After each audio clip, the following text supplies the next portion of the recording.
that's why. My name is Matt Drake, and I'm running in District 6 with a few of the other people here. Now, my background is I'm a lawyer. I work at a startup company called AppMobi. We make tools for developers to make smartphone applications. So I come from the world of technology. I've been in technology my entire career. I've not worked in City Hall. I'm an outsider to the process.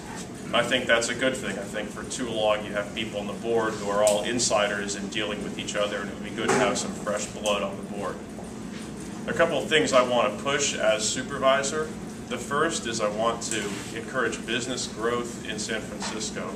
I think we need jobs in the city, and we need companies to grow and hire people. I think we have to change our reputation, which is sort of unfair. We have a reputation as being hostile to business. I think it's very important that we be welcoming to business. We want to encourage companies to come here, because if companies don't come here, none of us have jobs, and that's important. Now, the second thing I'd like to look at is the quality of life that we face. Parts of District 6 are not so clean. Parts of District 6 are not so safe. Now, there are a lot of reasons for this. It's a complicated set of problems. There are some things we can do that to start solving that are easier. The first is we should put the cops where the criminals are.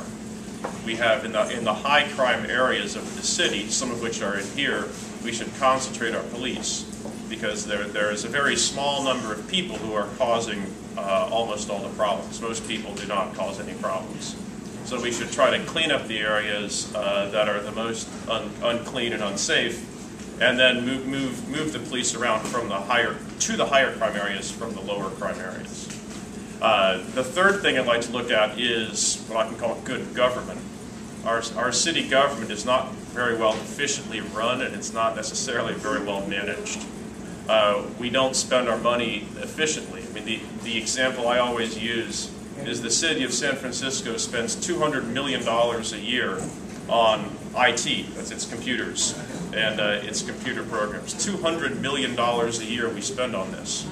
That's $7,000 per employee every year that we're spending on computers. That's a lot more than anyone spends in any company.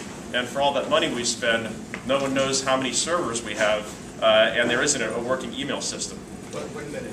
1 minute? Okay. So what we should do is we should centralize all of our IT purchasing. This is what large organizations do, big companies. We should centralize it and have one individual who's in charge of doing all this. And now the last thing I'd like to look at is the importance of development in the district. I think development is very important. Not necessarily in the Tenderloin. The Tenderloin is already pretty much completely developed, but in parts of Soma where you can build new buildings without displacing current residents, I think we should do that. Those areas and parts along the Central Market Street corridor where we can build new buildings and people can live there. Excuse me, people can live there and they don't have to drive. They can take Muni to work, or they can take BART to work.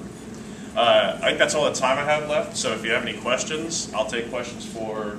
Yeah, like 3-4 minutes. 3-4 minutes, if anyone has any. Yeah, so you indicated that you were talking about bringing jobs by businesses here. Have you went out to talk with the SBA or the banks to talk about bringing small businesses to the area? Yeah, well, I mean, I haven't talked to them yet because I'm not a supervisor. But if I would, because it's the small businesses where the job creation is going to happen. And it's not, we're not going to make Google come here. You know, they're all set where they are, but we can start new small businesses. We can make it easier for restaurants to start.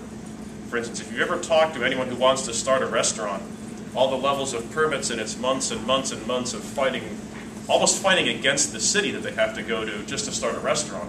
Whereas in most places, if you want to start a restaurant, the city should encourage that, because people like to go out to eat. You're hiring, you're paying jobs, so that kind of thing is good. So I want to simplify the permitting process and then have it on a timeline. So the city has to do things, and the way it works now is if you have a restaurant, you start paying rent, of course, because you got to get the space. But while you're paying rent, the city is making you wait to get approval for all the permits, and so that just acts as a deterrent. And that means that those are small businesses that are not starting, because we're trying to chase them away.